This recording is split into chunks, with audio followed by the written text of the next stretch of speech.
Hello everyone, welcome back to Monday's video. Probably on a Tuesday, depending on how I feel this evening.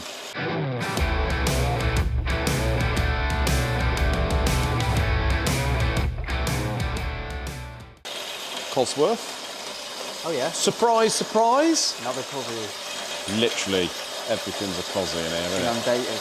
Inundated, mate. Seems to be the place to go at the moment. Well, yeah. Apparently. This is a block. It's not the. I haven't got the engine. This is just a block that's turned up from a customer up country. Oh yeah.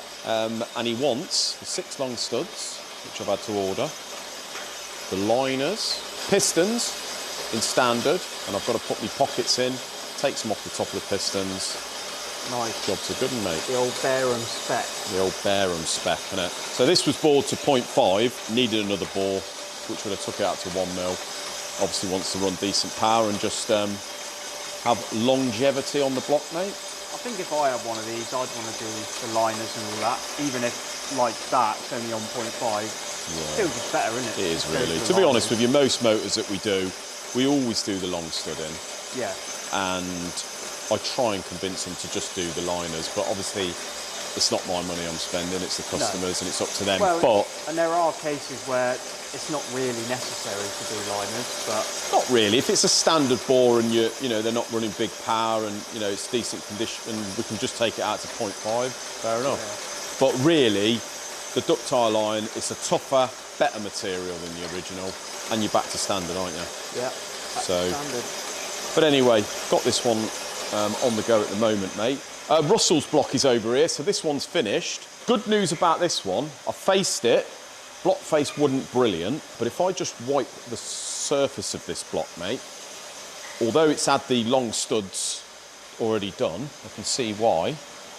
I don't think it was just about and braces, mate. On this one, look, you can see oh, yeah, where it's cracked into the water jacket. So that was one reason why you did the long studs, and the same over here. Yeah, so it's that constant pulling force, isn't it? Like in the bolt.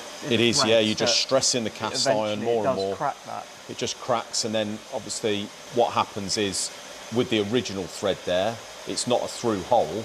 No. But you're just taking because of the crack, you're just taking the pressure off the thread. Yeah. So the studs are going to come out. And there's no longer that upwards force on the block face. Exactly, it's just spreading out, lifting the surface of the block, going to blow the gasket. Yeah. That has been done. You can see they've done it the old school way, so it's got the 17mm cut out in the top to run the O-rings. Yeah.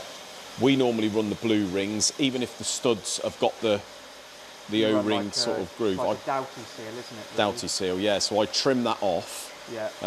And then just run that blue Doughty seal. But you can see here, they have, rather than go 5mm, it looks like they've gone 10mm deep. And that was a trick they used to do to make the studs go deeper. Ah, right. Slightly deeper, because those original studs weren't long enough down the bottom. Right, so yeah. Not only were they not long enough on the 2 that we go deeper on with the core plugs, but they just weren't deep enough anyway, mate. They'd only go in 4 or 5 threads. Yeah. So that's what they used to do. But I'm still going to machine that off and run the Doughty seal. So even with that crack now, because of the Doughty seal, that shouldn't cause any issues? No, it shouldn't. It's not going to cause any issues, because it doesn't matter whether water goes into there or out of there. Yeah, because basically that's now, down that hole is now part of the water jacket. Yeah, so it doesn't matter about what leaks where there, because it's just literally going to be water. But what we have done by taking the thread out, we've eliminated any stress on the surface of the block there. So that won't get any worse. Not going to block it, not going to blow a gasket, hopefully. Other bit of good news is whoever had bored it to 0.5, the bores were pretty much perfect, although, which is a saving grace, they'd gone actual dead size. Right. So one, we always run half a thou plus half a thou anyway on everything with these Marla standard pistons, but we've gone +1 on this one, and that's took it, give it a nice clean bore. It's took out anything, any glazing that's going to have been on that bore, so in effect it's like reboring it. Yeah, so you've just been able to, because they bored it to bang on size, you've been able to take some out on the hone without having to bore it again. Exactly. And you're still within the tolerance on the running clearance. We are, yes, we've took it out +1 thou, which is what we would go to on this spec motor anyway, because Russell's going to be running over 400 horsepower, so we certainly wouldn't be running it dead size. No. So that's worked out well, mate. So in the morning, I'm going to get this one in the wash, clean it, blow it out, thoroughly clean, lick of paint, and most of the bits have arrived actually through there, and I'm going to get the cylinder head together. So Nice. that's that. 2 engines here, mate. Explain to me what that big Triffid is. That is a Land Cruiser. Guard dog in the background there. Mabel with the old pink neckerchief. Mabel, get out of there. This is the dirty area. Good girl. Good girl. But yeah, so it's a Land Cruiser, and to be honest, when he was on the phone, I thought it was going to be a 4-cylinder or something. Oh, really?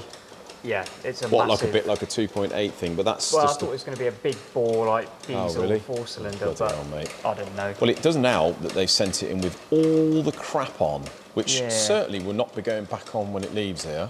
No, mainly because we can't clean it all up and we don't know what they want to replace. Exactly, yeah. So whatever we fit on nowadays, it's fitter is responsible. So we tend not to fit all that. We'll leave it up to them to decide whether they want to. Know that we're not. Yes, we do let them know that. That is all. Let him know when he dropped it off that we wouldn't be doing that. But so I need to crack on and get sort of all the external bits off, and then we can sort of start looking at bits and a little bit difficult to get parts for, I think. Oh, is it? Yeah, a little bit. Oh, great. That's a good start, isn't it? Perfect, mate. I'm sure you're looking forward to it. But it'll be interesting either way, I think. It will be, yes. Don't see them You very probably often, find this once all sort the of thing. crap's off, it's one of those fairly simple design engines, just everything's a bit big. It is quite lumpy. simple, really. It's a bit of a agricultural engine, but I'm sure it... I think he said there was nothing actually really wrong with it, other than it leaked fluids from everywhere. So okay.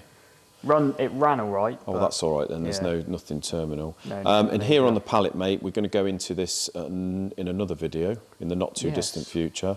This is an Escort RS Turbo Series 2 engine that has been in here before. It has. And it's got a potential little problem. Mind you, 3 years ago we did it. We're going to get that on an engine stand, mate, and we'll go more into that when it is time to strip it, really. Right, mate, off the subject of work at the moment, let's get back onto something more important, shall we? Absolutely. The Mark II Escort van. Been ordering some little bits, not major bits actually, just little bits. And I got advised to go onto eBay, onto a page or an item for sale from Steve, the one that sold me the van and the Mark I. And the Mark I. He said, have a look at this, you might be interested for the van. And it's a set of wheels, mate.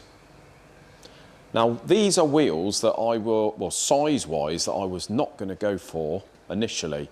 So what I was thinking initially was something pretty much like what's on the Mark I, a 13x7 maybe. Like quite a little wheel. Yeah, it's quite a little wheel. But bearing in mind, we're going to be sticking this Cosy in it. Steve said two things. You probably want to think about putting some 15s on it. To get some more rubber on the road.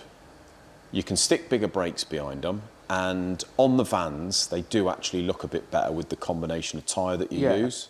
Yeah, they do look good on the 15s. Yeah, so obviously on the Escort Mark I we have 13x7s, but we're running a 175 tyre, which is a bit of a stretch. Which look cool on that.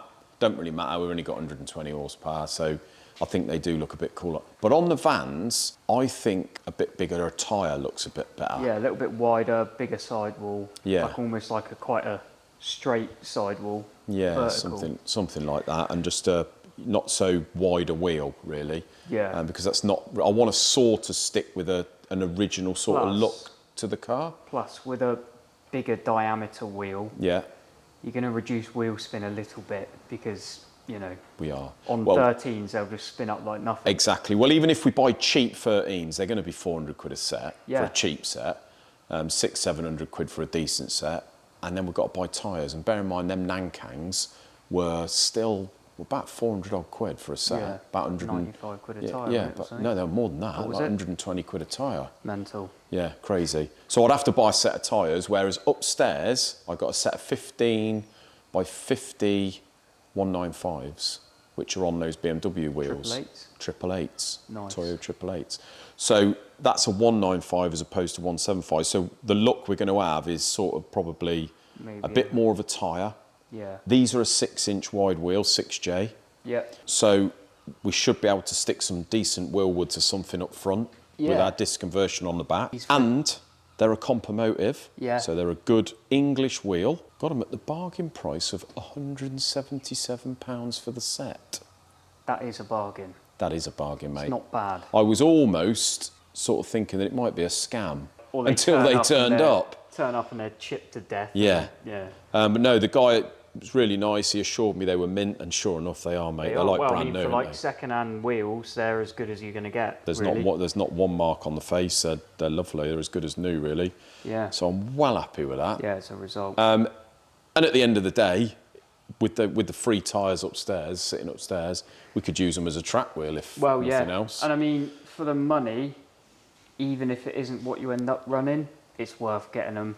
And like you say, you can use them then as a track wheel or whatever. Exactly, it's just a set of wheels with the 888s. Makes use of the tyres, doesn't it? You like them wheels anyway, don't you? So I do. I certainly wanted to run either those or like the RS4 spokes, maybe. Yeah. So yeah, really, really happy with them, mate. So you've got a gearbox down there. Yes, got a gearbox. So our customer Keith that picked up the V6 on Saturday. Oh yeah. Who, might I add, was very, very impressed by that. Well done, mate. Oh, cheers, mate. And he actually messaged me the night before and reminded me that we had spoke about a 5-speed Type 9 that he had, which was his original gearbox actually out the 4i. Yeah. Needs a build, but it's just sitting there doing nothing. So he messaged me the night before he came up and said, do you still want this box? We'll do a bit of a deal. So we did a deal, mate. He's bought it up and there it is. Nice. So that's just another spare box, really. Well, it's a 5-speed, isn't it? Yeah. So I think what I'm going to do with that, I'm going to open it up, have a look inside. Maybe. Oh yeah, you haven't got any. This is the first 5-speed you've got, isn't it? Yeah. So I've got 2 4-speeds. I've got 2 4-speeds. Yeah, that's right. And this is a 5-speed. So what I shall probably end up doing with this, mate, is building it. Yeah. Clean it all up, make it like new, and maybe once we've tuned the cross flow in the yellow one, plonk this in there, innit? I think so. It's basically a 4-speed with an overdrive. Could even have a go building the box yourself, I suppose. Could do, It's probably quite a simple gearbox, isn't it? Yeah, I'd imagine so. Don't see why not. But yeah, it'd be quite interesting to do that. Yeah. Maybe a big tooth kit or whatever they're doing now. I don't know. No idea. But if we're putting it in the Escort, we don't really need to, do we? Nah. So yeah, got a 5-speed box, mate. A donor. Ideal, isn't it? Haribo. Got a lot of Haribo in the drawer to get through, mate. Let's finish the eating before I get called all sorts of names in the comments. Did we show them the new flasks? I don't think we did.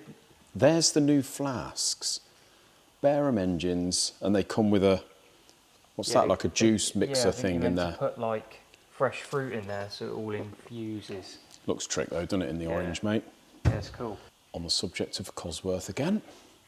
I've managed to get to that block, the one with that's in the white Sierra that was over Stuart's that we took the engine out of. This is the one with the slide-in liner that's had a bit of corrosion to the block. It's gone porous and gone down the side of the liner straight into the sump.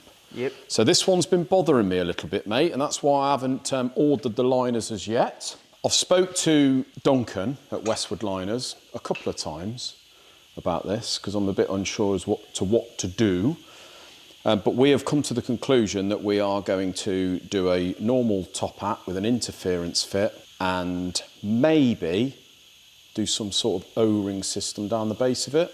Yeah. Bit of a custom. What do you think? Probably a good idea. I mean, we have fitted, I don't know why I'm so paranoid about this. I think it's because of the big power. I'm obviously going to have a word with the customer under your recommendations and make him aware that if we do repair this block, there's not really going to be much guarantee on it, is there? Well, it's sort of, I mean, there's a lot of people said in the comments when we first went on about this, you know, the big porous sort of patch in the block. Yeah. A lot of people were saying, don't even bother with that block, it's scrap. Yeah. And while I get what a lot of people are saying, and to be honest, you wouldn't blame someone for just scrapping that. We even debated it. But at the end of the day, if you can make the customer aware that although we're pretty confident it'll be all right, that you can't with something like that, it's a proper repair at that point. It is, trying to make something out of something that maybe isn't 100% sort of like in the best condition. That's right, yeah. If it was cracked all the way through to the base of the block, then no, I wouldn't do anything about it. But it isn't. And what you've got, you can see it here. So where you've got the porous patch, above that porous patch, you've got about 20 mil of solid material there. Yeah. Where it's pretty thick. You've got it, it's probably, well, I don't know, probably 10 mil there. It's about 4 mil thick. So it's quite thick. Yeah. And the same down the base of the block. You've got the base of the block, so it's proper thick. We never really have any problem with the top of the liner and it leaking water to the outer side, because obviously with the top hat system, the gasket is pressing down on the liner. Yeah. So any issues would be on the base, so it needs to be an interference. We always put it in with some of our special glue anyway, which goes nice and hard and seals it good and proper. Loctite sealer, really, isn't it? But yeah, and what I might do, as I say, is put a very thin O-ring, a bit like the wet liner types. Yeah. And I don't see why that's not going to work. But like you said, I'm going to make the customer aware that if we do it, it's really on his head, be it. There's obviously going to be some costs going into this. Yeah.